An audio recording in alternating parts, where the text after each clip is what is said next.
ನಮಸ್ಕಾರ, ನ್ಯೂಸ್ ಬಾಕ್ಸ್ಗೆ ಸ್ವಾಗತ. ಸ್ನೇಹಿತರೆ, ಗಿಣಿರಾಮ ಸೀರಿಯಲ್ ನಟಿ ನಯನಾ ನಾಗರಾಜ್ ಇದ್ದಕ್ಕಿದ್ದಂತೆ ಸೀರಿಯಲ್ನಿಂದ ದೂರ ಉಳಿತಾರೆ. ಸೋಷಿಯಲ್ ಮೀಡಿಯಾದಲ್ಲಿ ಒಂದು ವಿಚಾರ ವೈರಲ್ ಆಗುತ್ತೆ. ಗಿಣಿರಾಮ ಧಾರಾವಾಹಿಯ ನಾಯಕ ನಟಿಯನ್ನ ಕನ್ನಡ ಇಂಡಸ್ಟ್ರಿಯಿಂದಲೇ, ಕನ್ನಡ ಕಿರುತೆರೆ ಇಂಡಸ್ಟ್ರಿಯಿಂದಲೇ ಬ್ಯಾನ್ ಮಾಡಲಾಗಿದೆ ಅನ್ನುವಂಥ ವಿಚಾರವಾಗಿ ಹೇಳ್ತಾರೆ. ಸೊ ಎಲ್ರಿಗೂ ಕೂಡ ಇದ್ದಂಥ ಪ್ರಶ್ನೆ, ಅಲ್ಲಿ ನಿಜಕ್ಕೂ ಏನಾಯಿತು?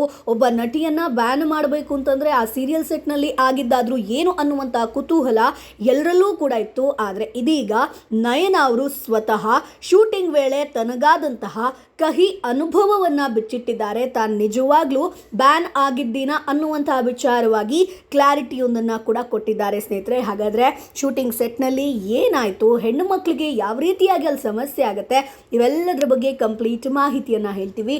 ಅದಕ್ಕಿಂತ ಮುಂಚೆ ನಮ್ಮ ಚಾನಲನ್ನು ತಪ್ಪದೇ ಸಬ್ಸ್ಕ್ರೈಬ್ ಮಾಡಿ. ಹೌದು, ನಟಿ ನಯನಾ ನಾಗರಾಜ್ ಅವರು ಗಿಣಿರಾಮ ಧಾರಾವಾಹಿಯಲ್ಲಿ ನಟಿಸಿದ ಬಳಿಕ ಕಿರುತೆರೆ ಲೋಕವನ್ನೇ ತೊರೆದು ಬಿಡ್ತಾರೆ. ಆದರೆ ಈ ದೃಢ ನಿರ್ಧಾರಕ್ಕೆ ಕಾರಣ ಏನು ಅನ್ನೋದನ್ನು ಸ್ವತಃ ಅವರೇ ವಿವರಿಸಿದ್ದಾರೆ. ಸ್ನೇಹಿತರೆ, ಸೊ ಈಕೆ ಮಾಡಿರುವಂಥ ಸೀರಿಯಲ್ ತುಂಬ ಕಮ್ಮಿ, 2-3 ಸೀರಿಯಲನ್ನು ಮಾಡಿದ್ದಾರೆ. ಪಾಪ ಪಾಂಡು ಆಗಿರ್ಬೋದು, ಗಿಣಿರಾಮ ಆಗಿರ್ಬೋದು. ಆದರೆ ಅದ್ಭುತ ನಟನೆ ಮೂಲಕ ಎಲ್ರಿಗೂ ಕೂಡ ಇಷ್ಟ ಆದಂತಹ ಪಾತ್ರ ಅದು, ಜೊತೆಗೆ ಇಷ್ಟ ಆದಂತಹ ನಟಿ ಈಕೆ. ಸೊ ಆದರೆ ಇದ್ದಕ್ಕಿದ್ದಂತೆ ಕಿರುತೆರೆ ಇಂಡಸ್ಟ್ರಿಯಿಂದ ನಯನಾ ನಾಗರಾಜ್ ಅವರನ್ನು, ಗಿಣಿರಾಮ ನಾಯಕ ನಟಿಯನ್ನು ಬ್ಯಾನ್ ಮಾಡಲಾಗಿದೆ ಅನ್ನುವಂಥ ವಿಚಾರವಾಗಿ ಸೋಷಿಯಲ್ ಮೀಡಿಯಾದಲ್ಲಿ ವೈರಲ್ ಆಗುತ್ತೆ. ಅವರು ಗಿಣಿರಾಮ ಧಾರಾವಾಹಿಯನ್ನು ಯಾವಾಗ ಬಿಡ್ತಾರೋ ಅದಾದ ಮೇಲೆ ಮತ್ತೆ ಯಾವ ಧಾರಾವಾಹಿಯಲ್ಲೂ ಕೂಡ ಕಾಣಿಸ್ಕೊಂಡಿಲ್ಲ. ಈಕೆಯಿಂದಲೇ ಗಿಣಿರಾಮ ಸೀರಿಯಲ್ ಎಂಡ್ ಆಯಿತು ಅನ್ನುವಂಥ ವಿಚಾರವಾಗಿ ಕೂಡ ವೈರಲ್ ಆಗೋದಕ್ಕೆ ಶುರುವಾಗುತ್ತೆ. ಸೊ ಈಕೆನೇ ಗಿಣಿರಾಮ ಧಾರಾವಾಹಿ ಮುಕ್ತಾಯ ಆಗೋದಕ್ಕೆ ಕಾರಣ ಅನ್ನುವಂಥ ವಿಚಾರವಾಗಿ. ಆದರೆ ಶೂಟಿಂಗ್ ವೇಳೆ ತನಗಾದಂತಹ ಕಹಿ ಅನುಭವವನ್ನು ಈಗ ಬಿಚ್ಚಿಟ್ಟಿದ್ದಾರೆ. ಹೌದು, ನನಗೆ ಇಷ್ಟ ಆಗಿಲ್ಲ ಅಂತಂದರೆ ನೇರವಾಗಿ ನಾನು ಹೇಳ್ತೀನಿ. ನೀವು ಏನಾದರೂ ಕೆಟ್ಟದ್ದು ಹೇಳಿದ್ರೆ ನನಗೆ ಬೇಸರ ಆಗುತ್ತೆ. ನನ್ನ ಪಾಡಿಗೆ ನಾನು ಇರ್ತಾ ಇದ್ದೆ. ಆದರೆ 1.5 ವರ್ಷದ ಬಳಿಕ ಸೆಟ್ನಲ್ಲಿ ಕಿರಿಕ್ ಆಗಿತ್ತು. ಆ ಕಿರಿಕಿರಿಯನ್ನು ಸುಮಾರು 1.25 ವರ್ಷ ತಡ್ಕೊಂಡೆ ಅನ್ನುವಂಥ ವಿಚಾರವಾಗಿ ಹೇಳಿದ್ದಾರೆ. ಅಂದರೆ ಮೊದಲು ಆ ಸೀರಿಯಲ್ ಸೆಟ್ ಎಲ್ಲವೂ ಕೂಡ ಚೆನ್ನಾಗಿತ್ತು, ಎಲ್ಲರೂ ಕೂಡ ನಗ್ನಗ್ತಾ ಮಾತಾಡ್ತಾ ಇದ್ರು. ಆದರೆ ಒಬ್ಬ ಕ್ಯಾಮ್ರಾಮ್ಯಾನಿಂದ ಆದಂತಹ ಆ ಒಂದು ಆಕೆಗಾದಂತಹ ಕಹಿ ಘಟನೆ ಆಕೆ ಸೀರಿಯಲನ್ನೇ ತೊರೆಯುವ ಹಂತಕ್ಕೂ ಕೂಡ ಬಂದ್ಬಿಡ್ತು. ಅಂದರೆ ಇಲ್ಲಿ ಮುಖ್ಯವಾಗಿ ಏನಾಗಿತ್ತು ಅಂತಂದರೆ, ಯುಗಾದಿಗೆ ಏನು ಶೂಟಿಂಗನ್ನು ಮಾಡ್ತಾರೋ, ಅಂದರೆ ಪ್ರೋಮೋ ನಾವೇನು ನೋಡ್ತೀವೋ, ವಿಶ್ ಮಾಡೋದಾಗಿರ್ಬೋದು, ಇವೆಲ್ಲದಕ್ಕೂ ಎಲ್ಲರೂ ಕೂಡ ಆ ಆರ್ಟಿಸ್ಟ್ ರೆಡಿ ಆಗ್ತಾ ಇರ್ತಾರೆ. ಸೊ ಆ ಸಂದರ್ಭದಲ್ಲಿ ಆಕೆ ಹಸಿರು ಬಣ್ಣದ ಸೀರೆಯನ್ನು ಉಟ್ಟಿರ್ತಾರಂತೆ. ಅಂದರೆ ಇಲ್ಲಿ ಮುಖ್ಯವಾಗಿ ಏನಪ್ಪ ಅಂತಂದರೆ, ನಾವೆಲ್ಲ ಏನು ಅನ್ಕೋತೀವಿ, ಸೀರಿಯಲಲ್ಲಿ ಇವ್ರಿಗೆ ಒಳ್ಳೊಳ್ಳೆ ಬಟ್ಟೆಯನ್ನು ಕೊಡ್ತಾರೆ, ಒಳ್ಳೊಳ್ಳೆ ಜ್ಯುವೆಲರೀಸ್ ಕೊಡ್ತಾರೆ, ಎಲ್ಲವೂ ಕೂಡ ಅವರದ್ದೇ ಆಗಿರುತ್ತೆ ಅಂತ. ಆದರೆ ಅದ್ರ ಬಗ್ಗೆ ಕೂಡ ರಿವೀಲ್ ಮಾಡಿದ್ದಾರೆ. ಯಾವುದೇ ಬಟ್ಟೆಯನ್ನು ಸೀರಿಯಲ್ ತಂಡ ಕೊಡೋದಿಲ್ಲ, ನಾವೇ ಪರ್ಚೇಸ್ ಮಾಡಬೇಕು. ಬಣ್ಣ ಬಣ್ಣದ ಸಾರಿ ಆಗಿರ್ಬೋದು, ಬ್ಲೌಸ್ ಆಗಿರ್ಬೋದು, ನೆಕ್ಲೆಸ್ ಆಗಿರ್ಬೋದು, ಹೇರ್ ಸ್ಟೈಲ್ ಆಗಿರ್ಬೋದು, ಎಲ್ಲವೂ ಕೂಡ ನಮ್ಮದೇ ಆಗಿರುತ್ತೆ. ಸೊ ಎಲ್ಲಾದರೂ ಒಂದು ಕಡೆ ನಾವು ರಿಪೀಟ್ ಮಾಡಿದ್ವಿ ಅಂತಂದರೆ, ರಿಪೀಟ್ ಮಾಡಬೇಡಿ ಅನ್ನುವಂಥದ್ದಾಗಿ ಸೀರಿಯಲ್ ತಂಡದಿಂದ ಬರ್ತಾ ಇತ್ತು. ಸೊ ಅದಕ್ಕೆ ಮಾರ್ಕ್ ಮಾಡಿ ಕಳಿಸ್ತಾ ಇದ್ರು. ಈಕೆ ಈ ಒಂದು ಬ್ಲೌಸನ್ನು 2 ಸತಿ ಹಾಕ್ಕೊಂಡಿದ್ದಾರೆ, ಇದನ್ನು ಹಾಕಬೇಡಿ ಅಂತ ಹೇಳಿ, ಅಥವಾ ಈ ನೆಕ್ಲೆಸನ್ನು 2 ಸತಿ ಹಾಕ್ಕೊಂಡಿದ್ದಾರೆ, ಹಾಕಬೇಡಿ ಅಂತ ಹೇಳಿ. ಈ ರೀತಿಯಾಗಿ ಆದಂಥ ಸಂದರ್ಭದಲ್ಲಿ ಎಲ್ಲಪ್ಪ ನಾವು ಬಟ್ಟೆ ತೆಗೆದುಕೊಳ್ಳೋದು? ಸೊ ನನಗೆ ತಿಂಗಳ 10,000 ರೂಪಾಯಿ ಸೀರೆ, ಬ್ಲೌಸು ಅದಕ್ಕಂತಾನೆ ಖರ್ಚಾಗ್ತಾ ಇತ್ತು. ಸೊ ನನಗೆ ಕೊಡ್ತಿದ್ದಂತಹ ಸಂಬಳ ಎಷ್ಟು ಅನ್ನುವಂಥದ್ದು, ಅಂದರೆ ಸಂಭಾವನೆ ಎಷ್ಟು ಅನ್ನುವಂಥದ್ದನ್ನು ಕೂಡ ಗಿಣಿರಾಮ ನಟಿ ನಯನಾ ನಾಗರಾಜ್ ರಿವೀಲ್ ಮಾಡಿದ್ದಾರೆ. ಅದರ ಬಗ್ಗೆ ಕೂಡ ಹೇಳ್ತೀವಿ ಸ್ನೇಹಿತರೆ. ಸೊ ಹಾಗಾಗಿ ಈಕೆಗೆ ಹಿಂದಿನ ದಿನ ನಾಳೆ ಯುಗಾದಿ ಪ್ರೋಮೋ ಇದೆ ಅನ್ನುವಂಥ ವಿಚಾರವಾಗಿ ಹೇಳ್ತಾರೆ. ಆಕೆ ಹತ್ರ ಯಾವುದೇ ಬಟ್ಟೆ ಇರೋದಿಲ್ಲ. ಸೊ ಇದ್ದಂಥ ಬಟ್ಟೆಯನ್ನು ತರ್ತಾರೆ, ಹಸಿರು ಬಣ್ಣದ ಸೀರೆ ತರ್ತಾರೆ. ಅದಾದ ಮೇಲೆ ಎಲ್ಲರ ಮುಂದೆ, ಅಂದರೆ ಬೆಳಗ್ಗೆಯಿಂದ ಸಂಜೆ ತನಕ ಆ ಸೀರೆಯಲ್ಲಿ ಇರ್ತಾರೆ. ಪ್ರೋಮೋ ಶೂಟಿಗೆ ಇನ್ನೇನು ಟೈಮ್ ಆಯಿತು ಅನ್ನುವ ಹೊತ್ತಿಗೆ ಕ್ಯಾಮ್ರಾಮ್ಯಾನ್ ಹೇಳ್ತಾರಂತೆ, ಸೊ ಇದೇನಪ್ಪ ಹಿಂದ್ಗಡೆ ಕೂಡ ಗ್ರೀನು, ಮುಂದ್ಗಡೆ ಕೂಡ ಗ್ರೀನು, ಏನಿದು, ಹೇಗೆ ಶೂಟ್ ಮಾಡೋದು ಅಂತ. ಸೊ ಆಗ ಈಕೆ ಡೈರೆಕ್ಟಾಗಿ ಹೇಳ್ತಾರೆ, ನನ್ನ ಹತ್ರ ಇಷ್ಟೇ ಇದ್ದಿದ್ದು, ನಿನ್ನೆ ನನಗೆ ಸಂಜೆ ಹೇಳಿದ್ರು, ಇದು ಆಲ್ರೆಡಿ ನಾವು ಡಿಸ್ಕಸ್ ಮಾಡಿದ್ದೀವಿ. ಸೊ ಆ ರೀತಿಯಾಗಿ ಇಲ್ಲ ಅಂತಂದರೆ ನಾನು ಬೇರೆ ಸಾರಿ ಹಾಕೊಂಬರ್ತೀನಿ ಅನ್ನುವಂಥದ್ದಾಗಿ ಕೂಡ ಹೇಳಿದೆ, ಬಟ್ ಟೈಮ್ ಆಗುತ್ತೆ ಅನ್ನುವಂಥ ಕಾರಣಕ್ಕೆ ಇದೇ ಇರಲಿ ಅಂತ ಹೇಳಿದ್ದಾರೆ.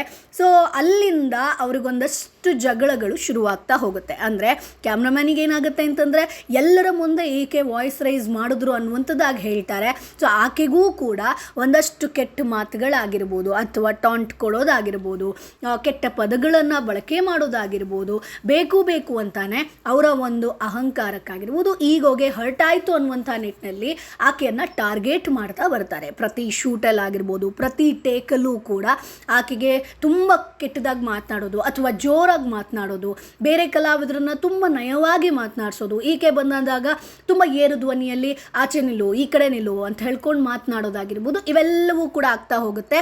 ಸೊ ನೆಕ್ಸ್ಟ್ ಡೇ ಆಕೆ ಕೂಡ ತುಂಬ ಚೆನ್ನಾಗಿ ಬಂದು ಮಾತನಾಡ್ತಾರೆ, ಅವ್ರ ಹತ್ರ ಕೂಡ ವಿಶ್ ಮಾಡ್ತಾರೆ ಅವ್ರಿಗೆ ಗುಡ್ ಮಾರ್ನಿಂಗ್ ಅಂತ. ಬಟ್ ಆ ವ್ಯಕ್ತಿ ಅದನ್ನು ತಗೊಳ್ಳೋದಿಲ್ಲ. ಸೊ ಆ ವ್ಯಕ್ತಿ ಹಿಂದಿನ ದಿನ ಹೇಗಿದ್ರು ಹಾಗೆ ಇರ್ತಾರೆ. ಬಟ್ ಉಳಿದಂಥ ಎಲ್ಲ ಸೆಟ್ ಬಾಯ್ಸ್ ಯಾರಿದ್ದಾರೋ ಎಲ್ಲರೂ ಕೂಡ ಆಕೆ ಹತ್ರ ಮಾತನಾಡುವಂಥ ಶೈಲಿ ಬದಲಾಗುತ್ತೆ. ಅಂದರೆ ಎಲ್ಲರೂ ಕೂಡ ಹೆದರ್ಕೊಂಡು ಮಾತಾಡ್ತಾರೆ, ಆದರೂ ಕೂಡ ಆಕೆ ಕಂಟ್ರೋಲ್ ಮಾಡ್ಕೊಂಡಿರ್ತಾರೆ. ಸೊ ಬಹುಶಃ ನಿಮ್ಗೆಲ್ರಿಗೂ ಕೂಡ ಗೊತ್ತಾಗಿರ್ಬೋದು, ಬಿಗ್ ಬಾಸ್ ಮಿನಿ ಸೀಸನಲ್ಲೂ ಕೂಡ ಈಕೆ ಕಾಣಿಸ್ಕೊಳ್ತಾರೆ. ಆಗ ಆಕೆಗೆ ಆದಂತಹ ನೋವಿನ ಬಗ್ಗೆ ಮಾತನಾಡಬೇಕು ಅನ್ನುವಂಥ ಸಂದರ್ಭ ಬಂದಾಗ ಆಕೆ ಮನಬಿಚ್ಚಿ ಮಾತನಾಡ್ತಾರಂತೆ. ಆಗ ಅಲ್ಲಿನ ಅಂದರೆ ಕಲರ್ಸ್ ಕನ್ನಡ ಹೆಡ್ ಆಗಿರ್ಬೋದು ಎಲ್ಲರೂ ಕೂಡ ಕೂತು ಮಾತನಾಡ್ತಾರೆ. ಇದು ಈ ವಿಚಾರ ನಮಗೆ ಯಾಕೆ ಹೇಳಲಿಲ್ಲ ಅನ್ನುವಂಥದ್ದಾಗಿ ಅಲ್ಲೂ ಕೂಡ ಬಗೆಹರಿಸೋದಕ್ಕೆ ಟ್ರೈ ಮಾಡ್ತಾರೆ. ಅದಾದ ಮೇಲೆ ಮತ್ತೆ ಅದು ಕಂಟಿನ್ಯೂ ಆಗುತ್ತೆ. ಸುಮಾರು 1.5 ವರ್ಷದ ಬಳಿಕ ಸೆಟ್ನಲ್ಲಿ ಕಿರಿಕಾಗಿತ್ತು, ಜೊತೆಗೆ ಆ ಒಂದು ಕಿರಿಕ್ 1.25 ವರ್ಷ ತನಕ ಕೂಡ ಕಂಟಿನ್ಯೂ ಆಗ್ತಾ ಹೋಗುತ್ತೆ. ಸೊ ನಾನು ಕಂಪ್ಲೀಟಾಗಿ ಅಲ್ಲಿ ನನ್ನ ತಪ್ಪಿರಲಿಲ್ಲ, ಆದರೆ ಆ ವ್ಯಕ್ತಿ ನನ್ನ ಮೇಲೆ ದ್ವೇಷ ಸಾಧಿಸೋದಕ್ಕೆ ಶುರು ಮಾಡ್ತಾರೆ. ಎಲ್ಲರೂ ತುಂಬಾ ಖುಷಿಯಿಂದ ಬಂದು ಮಾತನಾಡ್ತಾ ಇದ್ರು, ಆದರೆ ಆ ವ್ಯಕ್ತಿ ಎಲ್ಲರನ್ನ ಕೂಡ ಕಂಟ್ರೋಲ್ ಮಾಡೋದಕ್ಕೆ ಮುಂದಾಗ್ತಾರೆ. ಯಾರಾದರೂ ಬಂದು ನನ್ನ ಜೊತೆ ಮಾತನಾಡಿದ್ರೆ ಏನೋ ಲಲ್ಲೆ ಹೊಡಿತೀಯಾ ಅಂತ ಹೇಳ್ತಾ ಇದ್ರು. ಬರ್ತಾ ನಾನು ಕುಗ್ಗಿ ಹೋದೆ ಆ್ಯಕ್ಷನ್ ಅನ್ನುವಾಗಲೂ ಕೂಡ ಕೆಟ್ಟ ಕಮೆಂಟ್ಗಳನ್ನು ಮಾಡ್ತಾ ಇದ್ರು. ಆಮೇಲೆ ಹಾಗಂದಿದ್ದು ನಿನಗಲ್ಲ ಅಂತ ಹೇಳ್ತಾ ಇದ್ರು. ವಾಹಿನಿಯವರಿಗೆ ಹೇಳಿದ್ರೂ ಕೂಡ ಹೆಚ್ಚೇನೂ ಬದಲಾವಣೆ ಆಗಲಿಲ್ಲ ಅನ್ನುವಂಥ ವಿಚಾರವಾಗಿ ಆ ಕಹಿ ಘಟನೆಯನ್ನು ನಯನ ಹೇಳ್ಕೊಳ್ತಾರೆ. ಇಂಡಸ್ಟ್ರಿಯಲ್ಲಿ ಹಲವು ವರ್ಷಗಳಿಂದ ದುಡಿಯುತ್ತಿದ್ದಂಥ ವ್ಯಕ್ತಿಯೊಬ್ಬರು ಗಿಣಿರಾಮ ಧಾರಾವಾಹಿಯಲ್ಲಿ ಸೆಟ್ನಲ್ಲಿ ನಯನ ಜೊತೆ ತೀವ್ರ ಕಠಿಣವಾಗಿ ವರ್ತಿಸಿದ್ರಂತೆ. ಇದಕ್ಕೆ ಅದೇ ಒಂದು ಟೋನ್ನಲ್ಲಿ ಉತ್ತರ ಕೊಟ್ಟಿದ್ರಂತೆ ನಯನ ಅವರು. ಆದರೆ ಈ ಒಂದು ಘಟನೆ ಆ ವ್ಯಕ್ತಿಯ ಅಹಂಗೆ ಪೆಟ್ಟು ಕೊಟ್ಟಿತ್ತು. ಅಂದಿನಿಂದ ನಯನ ಅವರ ಜೀವನವೇ ನರಕಾಗಿ ಹೋಗಿತ್ತು. ಆ ಘಟನೆಯಿಂದ ನಾನು ದಿನ ಅಳ್ತಾ ಇದ್ದೆ. ನಾನು ಇಷ್ಟಪಟ್ಟು ಬಂದಂಥ ಫೀಲ್ಡ್ ಇದಾಗಿತ್ತು. ಸೆಟ್ನಲ್ಲಿ ಆದಂಥ ಒಂದು ಪ್ರೊಫೆಷನ್ನ ನನ್ನ ಆಪ್ತರ ಮೇಲೆ ಹಾಕ್ತಾ ಇದೆ. ಅಂದರೆ ಆ ಒಂದು ಟೆನ್ಷನ್ ಏನಿರುತ್ತೆ, ಆ ಪ್ರೊಫೆಷನಲ್ಲಿ ಏನೇನು ಜಗಳ ಆಗುತ್ತೆ ಅದೆಲ್ಲ ಕೂಡ ಪರ್ಸ್ನಲ್ ಲೈಫಲ್ಲಿ ಸಮಸ್ಯೆ ಆಗ್ತಾ ಇತ್ತು. ನೀನು ಬಿಟ್ಟರೆ ಧಾರಾವಾಹಿ ಮುಗಿಯುತ್ತೆ ಅಂತ ಹೇಳ್ತಾರೆ. ತೊಂದರೆ ಇಲ್ಲ ಅಂತ ಹೇಳ್ಕೊಂಡು ಧಾರಾವಾಹಿ ಬಿಟ್ಟೆ. ಆ ನಂತರ ಧಾರಾವಾಹಿ ಕೂಡ ಮುಗೀತು ಅನ್ನುವಂಥ ಬೇಸರದ ವಿಚಾರವನ್ನು ಹೇಳ್ಕೊಂಡಿದ್ದಾರೆ. ಸೊ ಆಗ ಕೂಡ ವೈರಲ್ ಆಗೋದಕ್ಕೆ ಶುರುವಾಗುತ್ತೆ. ನಯನ ಅವರು ಧಾರಾವಾಹಿ ಬಿಟ್ಟಿದ್ರಿಂದಲೇ ಈ ಧಾರಾವಾಹಿ ಎಂಡ್ ಆಯಿತು, ಧಾರಾವಾಹಿ ಅಷ್ಟು ಚಂದದ ಧಾರಾವಾಹಿ ಎಂಡ್ ಆಗೋದಕ್ಕೆ ನಯನನೇ ಕಾರಣ ಅನ್ನುವಂಥ ವಿಚಾರವಾಗಿ ಅದಾದ ಮೇಲೆ ಆ ವ್ಯಕ್ತಿ ಏನು ಮಾಡ್ತಾರಂತಂದರೆ, ಆಕೆಗೆ ಯಾವುದೇ ಆಫರ್ಸ್ಗಳು ಬಂದರು ಅಥವಾ ಏನೇ ಒಂದು ಇವೆಂಟ್ಗಳಿದ್ರು ಆಕೆಯ ಬಗ್ಗೆ ಅಪಪ್ರಚಾರವನ್ನು ಮಾಡೋದಕ್ಕೆ ಶುರು ಮಾಡ್ತಾರೆ. ಆಕೆಗೆ ಅಹಂಕಾರ ಜಾಸ್ತಿ, ಕೊಬ್ಬು ಜಾಸ್ತಿ, ಶೂಟಿಂಗ್ಗೆ ಸರಿಯಾದ ಸಮಯದಲ್ಲಿ ಬರೋದಿಲ್ಲ ಅನ್ನುವಂಥ ವಿಚಾರವಾಗಿ ಇಲ್ಲಿ ಇನ್ನೊಂದು ಏನಪ್ಪ ಅಂತಂದರೆ, ಆಕೆ ಶೂಟಿಂಗ್ನಲ್ಲಿ ಇದ್ದಾಗಲೂ ಕೂಡ ಆಕೆಯ ತಾಯಿಗೆ ಹುಷಾರಿರ್ತಿರ್ಲಿಲ್ಲ. 2 ಕಿಡ್ನಿ ವೈಫಲ್ಯ ಕೂಡ ಆಗಿತ್ತು. ಅದಕ್ಕೆ ಡಯಾಲಿಸಿಸ್ ಕೂಡ ನಡೀತಾ ಇತ್ತು. ಆ ಮಧ್ಯೆ ಕೂಡ ನಾನು ಅಷ್ಟೆಲ್ಲ ನೋವಿದ್ರೂ ಕೂಡ ಶೂಟಿಂಗ್ ಬರ್ತಾ ಇದೆ, ಒಂದು ದಿನ ಕೂಡ ನನ್ನ ತಾಯಿಗೆ ಹುಷಾರಿಲ್ಲ, ನನ್ನ ಜೀವನದಲ್ಲಿ ಹೀಗಾಯಿತು ಅನ್ನುವಂಥ ವಿಚಾರವನ್ನು ಎಲ್ಲೂ ಕೂಡ ಹೇಳ್ಕೊಂಡಿಲ್ಲ. ಅದು ನನ್ನ ಒಂದು ಪ್ರೊಫೆಷನ್ಗೆ ನಾನು ಕೊಡುವಂಥ ಗೌರವ. ಯಾಕಂತಂದರೆ ನಾನು ಹೇಳಿದ್ರೆ ಸಿಂಪತಿ ಕ್ರಿಯೇಟ್ ಮಾಡ್ಕೊಳ್ತಾ ಇದ್ದಾರೆ ಅಥವಾ ಸಂಭಾವನೆಯನ್ನು ಜಾಸ್ತಿ ಮಾಡಬೇಕು ಅನ್ನುವಂಥ ನಿಟ್ಟಿನಲ್ಲಿ ಹೀಗಾಗಿ ಮಾತಾಡ್ತಿದ್ದಾರೆ ಅನ್ನುವಂಥ ವಿಚಾರವಾಗಿ ಹೇಳ್ತಾರೆ. ಸೊ ಹಾಗಾಗಿ ಇದನ್ನು ನಾನು ಎಲ್ಲೂ ಕೂಡ ಹೇಳ್ಕೊಂಡಿಲ್ಲ ಅನ್ನುವಂಥದ್ದಾಗಿ ಹೇಳ್ತಾರೆ. ಅದಾದ ಮೇಲೆ ಸೀರಿಯಲನ್ನು ಬಿಡ್ತಾರೆ. ಸೊ ಅಪಪ್ರಚಾರವನ್ನು ಇವ್ರುಗಳಿಗೆ ಮಾಡೋದಕ್ಕೆ ಶುರು ಮಾಡ್ತಾರೆ. ಆಕೆಗೆ ಎಲ್ಲೂ ಕೂಡ ಅವಕಾಶಗಳು ಸಿಗೋದಿಲ್ಲ. ಕೆಲವೊಂದು ಅವಕಾಶಗಳು ಆಫರ್ಗಳು ಸಿಕ್ಕಿದ್ರೂ ಕೂಡ ನಯನ ನಾಗರಾಜ್ ಅವರು ಬಿಚ್ಚಿಟ್ಟಂಥ ಸತ್ಯ ಏನಪ್ಪ ಅಂತಂದರೆ, ನಾನು ಸೀರಿಯಲ್ನಿಂದ ಆಚೆ ಬರೋದಕ್ಕೆ ಅದು ಕಾರಣ ಆಯಿತು ಅಂತಂದರೆ ಮತ್ತೆ ಸೀರಿಯಲನ್ನು ಒಪ್ಕೊಳ್ಳೋದೇ ಇರೋದಕ್ಕೆ ಅದೇ ಕಾರಣ ಆಯಿತು. ಯಾಕಂತಂದರೆ ತುಂಬ ನಾನು ಡಿಪ್ರೆಷನ್ಗೆ ಹೋಗಿದ್ದೆ. ಸೊ ನನಗೆ ಟೈಮ್ ಅನ್ನುವಂಥದ್ದು ಬೇಕಿತ್ತು, ಅವಕಾಶಗಳು ಬಂತು ಅಂತಂದರೂ ಕೂಡ, ಅಂದರೆ ಕಾವೇರಿ ಕನ್ನಡ ಮೀಡಿಯಂ ಸೀರಿಯಲ್ ಏನಿತ್ತು ಅಲ್ಲೂ ಕೂಡ ಅವಕಾಶ ಆಕೆಗೆ ಸಿಕ್ಕಿತ್ತು, ನೀನೇ ನಾಯಕ ನಟಿಯಾಗಿ ಬೇಕು ಅಂತ.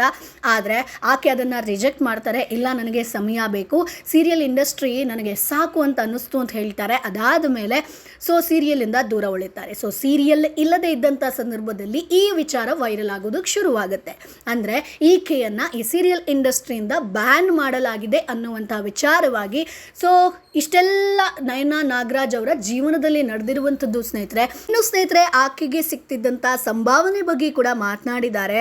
ಸೊ ದಿನವೊಂದಕ್ಕೆ ಆಕೆಗೆ ಸಿಗ್ತಾ ಇದ್ದಂಥ ಸಂಭಾವನೆ 3,800 ರೂಪಾಯಿಂದ 4,000 ತನಕ. ಸೊ ನೀವು ಲೆಕ್ಕ ಆಗ್ತಿರ್ಬೋದು 30 ದಿನಕ್ಕೆ ಒಳ್ಳೆ ಸಂಭಾವನೆ ಅಲ್ವಾ ಅಂತ. ಆದರೆ ಶೂಟಿಂಗ್ ನಡೀತಾ ಇದ್ದಿದ್ದೆ 12ರಿಂದ 15 ದಿನ ಮಾತ್ರ. ಸೊ ಹಾಗಾಗಿ ಅಷ್ಟೇ ಒಂದು ಅಮೌಂಟಲ್ಲಿ ಆಕೆ ತನ್ನ ಮದುವೆಯನ್ನು ಮಾಡ್ಕೊಳ್ತಾರೆ, ತಾಯಿಯನ್ನು ನೋಡ್ಕೊಳ್ತಾರೆ, ಜೀವನವನ್ನು ಸಾಗಿಸ್ತಾರೆ. ಅಲ್ಲೋ ಇಲ್ಲೋ ಮ್ಯೂಚುವಲ್ ಫಂಡು ಅದು ಇದು ಅಂತ ಹೇಳ್ಕೊಂಡು ಇನ್ವೆಸ್ಟ್ ಕೂಡ ಮಾಡ್ತಾರೆ.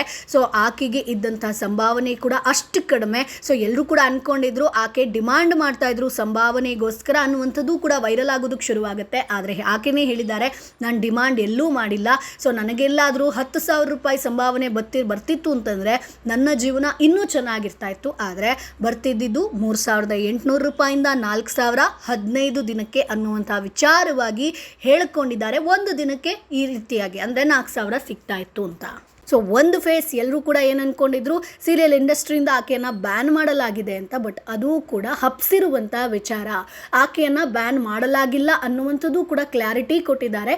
ಬಟ್ ನಾನೇ ಸೀರಿಯಲಿಂದ ದೂರ ಇದ್ದೀನಿ, ಯಾಕಂತಂದರೆ ನನಗೆ ಆ ಲೈಫ್ ಬೇಡ ಅನ್ನುವಂಥದ್ದು ಸಾಕಾಗಿ ಹೋಗಿದೆ ಅಂತ ಹೇಳಿದ್ದಾರೆ. ಸೊ ಸ್ನೇಹಿತರೆ, ಗಿಣಿರಾಮ ಧಾರಾವಾಹಿಯ ನಟಿಯ ಬಗ್ಗೆ ನಿಮ್ಮ ಅಭಿಪ್ರಾಯ ಏನು? ಸೊ ನಯನಾ ನಾಗರಾಜ್ ಅವರ ಜೀವನದಲ್ಲಿ ಏನೆಲ್ಲ ಆಯಿತು ಅನ್ನೋದನ್ನು ವಿವರಿಸಿದ್ದೀವಿ. ಸೊ ನಿಮ್ಮ ಅಭಿಪ್ರಾಯ ಏನು ಅದನ್ನು ಕಮೆಂಟ್ ಬಾಕ್ಸ್ ಮೂಲಕ ತಿಳಿಸಿ. ನಮ್ಮ ಚಾನಲನ್ನು ತಪ್ಪದೇ ಸಬ್ಸ್ಕ್ರೈಬ್ ಮಾಡಿ. ಇವೆಲ್ಲವನ್ನ ಕೂಡ ನಯನಾ ನಾಗರಾಜ್ ಅವರೇ ಸ್ವತಃ ಇಂಟರ್ವ್ಯೂ ಅಲ್ಲಿ ಹೇಳ್ಕೊಂಡಿರುವಂಥದ್ದು ಸ್ನೇಹಿತರೆ. ಯಾಕಂತಂದರೆ ಸಾಕಷ್ಟು ಯೂಟ್ಯೂಬ್ ಚಾನಲ್ಗಳಲ್ಲಿ ಇಂಟರ್ವ್ಯೂ ಅನ್ನು ಕೊಟ್ಟಿದ್ದಾರೆ. ಸೊ ಅದೇ ವಿಚಾರವಾಗಿ ನಾವಿಲ್ಲಿ ಹೇಳಿರುವಂಥದ್ದು. ಸೊ ನಿಮ್ಮ ಅಭಿಪ್ರಾಯ ಏನು ಅದನ್ನು ಕಮೆಂಟ್ ಬಾಕ್ಸ್ ಮೂಲಕ ತಿಳಿಸಿ. ನಮ್ಮ ಚಾನಲನ್ನು ತಪ್ಪದೇ ಸಬ್ಸ್ಕ್ರೈಬ್ ಮಾಡಿ.